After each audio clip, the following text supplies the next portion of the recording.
السلام عليكم ورحمة الله وبركاته. أعوذ بالله من الشيطان الرجيم. بسم الله الرحمن الرحيم. الحمد لله والشكر لله ولا إله إلا الله والله أكبر.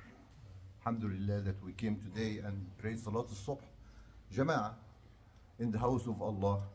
We ask Him to accept it and to put it in our hasanat and to put us under His own protection and rahmati to all al-yawm and for other day. Happy Saturday. Sorry. It's not Saturday today, you guys, okay? So, nothing wrong with your phones or your calendar. Your calendar is everything. It's mine is really corrupted. So, okay. So, anyway. So, no, today is Wednesday. So, don't confuse yourself. The reason I'm here, I'm telling you, out of my schedule, and I thank Dr. Said that he gives me the time to say. Somebody sent me something nice, so whenever I have something nice, I like to share it with you guys. Okay, it is actually, yeah. So it's actually, and everybody is really welcome to do the same thing. Okay, it's good to have things among us as long as it's gonna benefit all of us. Okay. So I give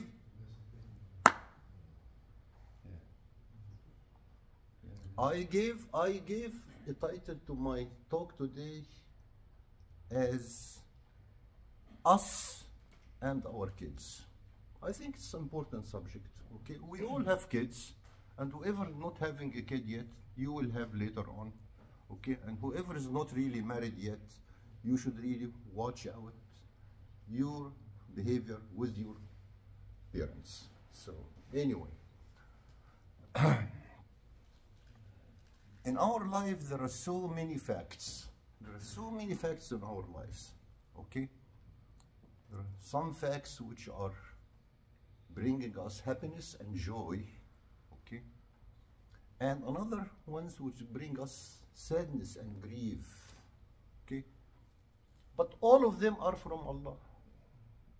Okay, so whenever we have a fact being applied to our life and we see it is a really good one and making us happy, what do we say? We thank God so much. نشكر الله كثيرا. Allah said, لئن شكرتم لأزيدنكم.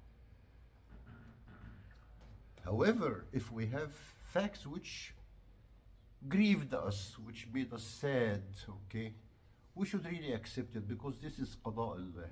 And we should really have confidence in Allah that Allah will actually replace it with something good and He will reward us later on as long as we are patient and we're accepting the fate, we're accepting it. إنما يوفى الصابرون أجرهم بغير حساب. That's Surah Al-Zumar. Okay? So today we're going to be just talking about the facts or the incidents which bring us happiness. We want to be happy, okay? And some of those facts is like our love to our kids. This is having kids that make you happy. This is the best thing God gave it to you, really, if you really raise them very well and if they are behaving you well. This is a good one which makes you happy.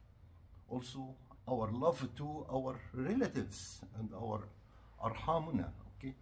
Also our love to our friends and muhibbin and our friends. This is all facts which bring happiness to our life. Today we're going to be talking about our love to our kids. It's important, okay? I'm actually, today I'm really away from talking about Sirah Nabawiyyah for the life of Prophet Muhammad sallallahu alayhi wa sallam, but Rasulullah sallallahu alayhi wa sallam, he taught us everything. He's our role model. In everything we are doing it, okay, Rasulullah exemplified it for us, okay, and he gave us how we deal with it. So he's always there.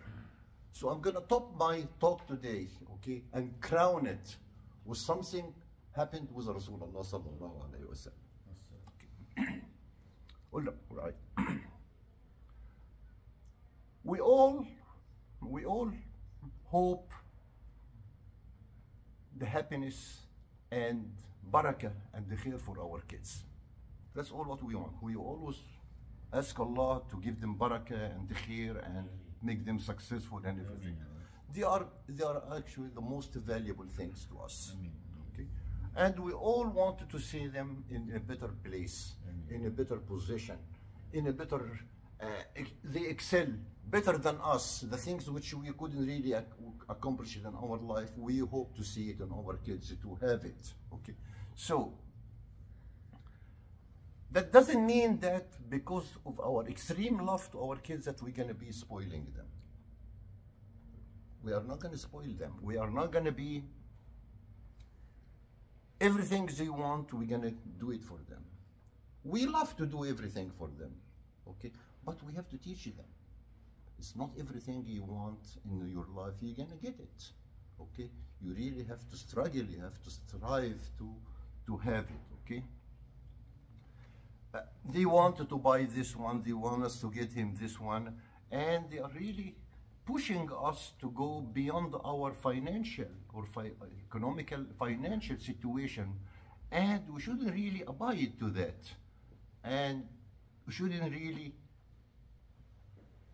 do that whatever they really want, not everything they want. The other day I went with my grandson, for example, okay, that was his birthday, so I decided to not to get him a gift as surprise. I said, okay, come with me, let's go and pick up whatever you want. So I took him to the store, okay, and... Did he ask for Ferrari? Huh? Did he ask for No, Ferrari? well, I mean, he's young. If probably when he's at the age, he probably will ask for that. So I took him. He's 9 years old. Yeah. He's a wonderful person. I love him dearly. So we went to the store. Okay, what do you want? I wanted this one. It is on my list, gift list. Okay, you get this one. Okay. Oh, and then he walked in the aisles of the store. Oh, I want this one too. Oh, this, get the grandfather. This is, I like this one. No, no, only one. The one you really wanted. Okay. Not everything you want, you can get it. Okay. Yeah, I can buy it. It's not gonna kill me, but I want him to know the value of the money. And we struggle. It's not really we're getting the money, sky is dropping money for. No, I want him to be content and satisfied with what we gave him. Okay, so they go to school. Their teachers, teach them something. Sometimes they offend them because they did something wrong. Oh, they get mad, so they come back home. They complain to their parents. Their parents take their side. Oh, how come the teacher is gonna do that for you? No, you should really have done this and this. I'm gonna go tomorrow and give the teacher a hard time. No, no. Let them stand, stood fast and be strong. Okay, and if we really take it easy with them for everything they want, okay? That's gonna make them mutakilin. They are relying on us. They will lose the self-dependence. They cannot really depend on themselves. If they have any problem, they have to find somebody to solve it for them. They cannot really solve it for them, for themselves, okay? If they fell down for any problem they had, they cannot stand up and try again. They want somebody to always help them and rescue them. Okay, so we're really depriving them from teaching them to be strong, to stand still, to be strong in life and to face all the problems they have. And we will intervene whenever it is really possible, but it's not gonna make it available for them all the time, okay? Anyway, so the reason for exaggerating in protecting them, okay, and الإفراط في تأكيد فكرة التميز والتفرد وتعظيم الذات. This is actually we are assuring the fact that we are really making them reliable on others, okay? And we deprive them from being good citizens and good kids, okay? So, Rasulullah sallallahu alayhi wasallam, for that subject, he taught us an example. And the story happened with Rasulullah sallallahu alayhi wasallam, okay? Meaning what I have mentioned, okay? Happened. A Sahabi, a wonderful Sahabi Jalil. His name is Khabbab ibn al-Arat. We mentioned him before, if you remember, okay? Khabbab ibn al-Arat is actually, he's a slave, okay, from Qabila Tamim. He's Arabi, okay, but he's a slave. He was kidnapped when he was young boy, and he was sold in Mecca as a slave, okay? Who bought him? One lady, son of a lady or son of a king, okay? Her name is Anmar. Anmar was really very cruel to him, and she used to punish him very badly, okay? How she was punishing them? We talked about that before, if you really recall, okay? She asked the people, her other slaves, to make fire, make coal, amber, okay? Make amber, okay? Put it there and bring Khabbab and put him on his back. And she said, watching him, oh, I am gonna be sitting here until I see it say, shh, that to quench your back. Very bad way, okay? Anyway, it's not only him he was punished at that time. All other mustadafin and all other slaves were also punished and being tortured by the non-believers. So Khabbab went to Rasulullah sallallahu alayhi wa sallam. He said, Ya Rasulullah, ألا تستنصر لنا؟ Ya Rasulullah, don't you, would you supplicate to Allah to save us from the punishment and the torture we are in? Okay, ألا تستنصر لنا? Can't you do that for us? This is a very logical question. I mean, if we were in his place, we will do that. Why? Because we know Rasulullah. If he supplicate to Allah, Allah will respond to him, okay? And he will be away from his problem right away. But Rasulullah didn't do that. Rasulullah wanted to teach him something, and eventually to teach it to us also, okay? He didn't say, oh yeah, Khabbab, I will, don't worry, just go home and I will supplicate to Allah. No, he told him the following. يا خباب اوكي يا خباب انه كان من قبلكم يؤخذ الرجل ويحفر له في الارض ويرغم على النزول فيها. Okay, he told them, يا خباب, the meaning of, you didn't see, what you have is really much less than the other people have seen before you. Before you, okay, the people used to take the guy, the man, okay, and dig a hole, a ditch, okay, and they ask him to put himself in there. Sometimes they fill the hole with fire and ask them to go into it. That's exactly أصحاب الخدود. Yes, this is أصحاب الخدود. يا خباب إنه كان من قبلكم يؤخذ الرجل ويحفر له في الأرض وكان منهم من يرغم أن ينزل في حفر النار التي أعداها لهم مواليهم. That's also put them in a ditch full of fire. Okay? وكانوا لا يمشط أحدهم بأمشاط الحديد ما دون عظمه من لحم وعصب. They were actually punishing them with iron, siyuf, and rods of iron. Okay, too hard for them. ومنهم من يوضع المنشار فوق رأسه. The saw, okay, on top of here, and goes in and goes out between his legs. إلى أن يخرج من بين فخذيه. So he gave him example of people have been really punished. Okay, not only you, Ya Khabbab, if you really recall, that happened this and this and this and this. Okay, and then he continued, فليظهرن الله هذا الدين حتى يسير الراكب من صنعاء إلى اليمن، من صنعاء اليمن إلى حضرموت لا يخاف إلا الله والذئب على عظمه، على غنمه، على غنمه.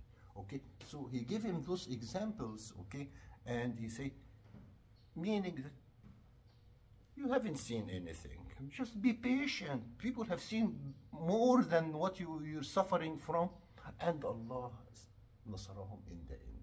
Just you have to be patient, okay, and rely on Allah that Allah will do really make you victorious. Anyway, so that's how Rasulullah sallallahu alayhi wa sallam put Khabbab in front of responsibility.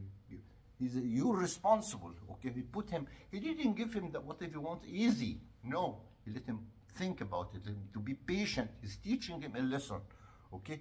And he forced him to accept what has been done to him, and has to work hard to make his life much better, okay? Without help from the others, okay? The only help you seek is from Allah. And you get this one if you are patient and you're accepting what Allah has been doing for you.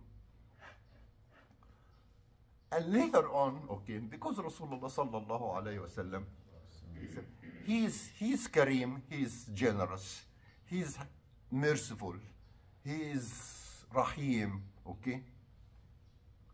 And Allah sent Rasulullah sallallahu alayhi wa sallam rahmatan lil alameen, okay? He supplicated for, excuse me, for Khabbab. Ya Allah, Allahumma ansur Khabbab. Okay? But not in front of him. This is later on, okay? Anyway. What happened to that lady, Ammar, which used to punish her? Okay, when Rasulullah told him just be patient and stuff like that, okay, Allah showed him how he takes revenge for him because of the punishment he was facing. Ammar, later on, she were faced by a disease, epilepsy. أصيبت بمرض صرع, epilepsy. Okay, she was barking like dogs, okay, and people didn't know this. So she has jinn inside her, and she showed her to doctors and all of that stuff, and they said the only way to cure her is just have to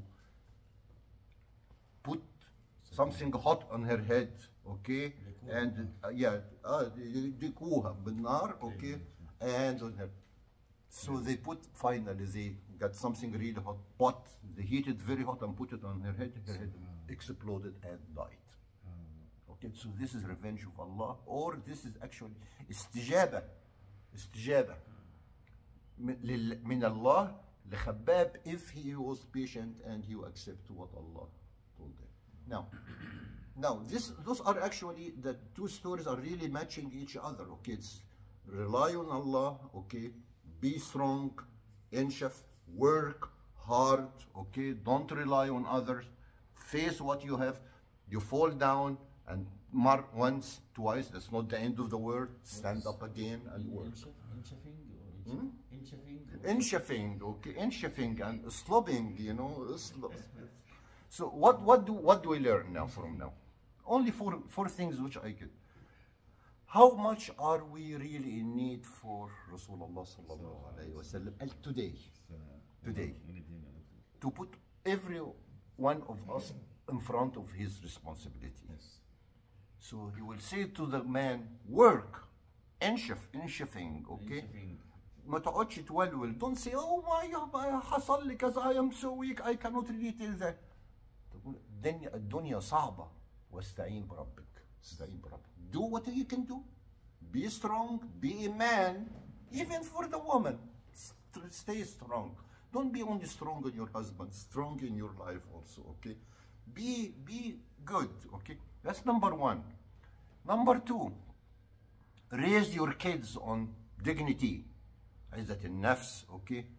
Don't give them everything they want. Let them learn, because they can have kids, they can have responsibility later on, and they have to convey that to their kids, okay? And give them space to know the life, to know the dunya, to know the world as it is, okay? And space to depend on themselves, okay? Number 3, the world's life is full of difficulties, okay? And the dunya, the world life is a test, All the questions in that test are obligatory, are mandatory. We have to pass all of them. We have to pass all of them. The last one, إن لنا وعد من الله. Allah promised us, but we are always in hurry. نستعجل. فالله وعد عباده الصالحين. Allah promised good believers, and he said ولقد كتبنا في الزبور بعد الذكر أن الأرض يرثه من بعد الذكر أن الأرض يرثها عبادي الصالحون. That's Surah Al-Anbiya. So the bottom line is, raise your kids to be men, and the girl to be really responsible, to rely on themselves, okay, and not to be fragile. That thing with being fragile, actually psychologists and psychiatrists called it al-hashasha al-nafsiyya, personal brittleness. The kids are, if you treat them, they will be actually أصيبوا بمرض called the personal brittleness. They are really brittle. They are like glass. They broke right away, okay, and become weak and fragile. They cannot really stand sadamat or calamities or anything, okay, and always rely on other. Okay, is that good? Very good. I love it. I love the subject. ينفع محاضرة في ينفع خطبة ممتازة. والله. I like it a lot. الحمد لله. يعني we have to raise our kids in a good way. Not Kentucky chicken kids. Yeah, well, I mean, when we have to give them strength. Yeah, when we don't spoil them, it doesn't mean we don't like them. No, we like them.